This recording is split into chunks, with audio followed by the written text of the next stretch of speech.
DIPRꯒꯤ Honorable Minister Dr. Ranjan Magi Commissioner my colleagues timely ngasi ahingsi am importance of the civil labor or Bharat labor the Manipur Kisan Samasatwa announcing always unit way or hingi barodani Sukriski Maripoki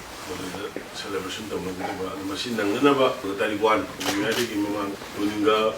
Mari evening Chita China calendar or the diary DIPR Kinatana Health Department issue National Health Mission issue down Hongo Ponga Department Pai Health issue DIPR issue official issue showing China implementation education Tamsana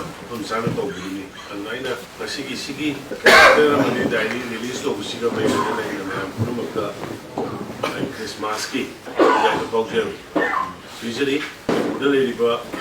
Yamapana lady giver Sinino Unamak Dharma Shiku Sapiriba Mayam Anaman say my Unamaka Yapamangol Bijay Aduna Sumba Christmas Silapoga Iroina Manipuda Kokiba Ka Kardagi Iron Lita the Kirmashi Russian Kreharga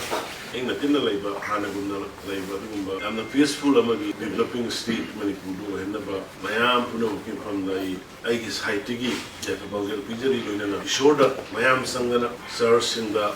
Manamana layer of pushing the Madigi Parambina Mayam Christmas and then over say Lapa Shigi Jacob Ogil Shoy Mayam Puno Pijari.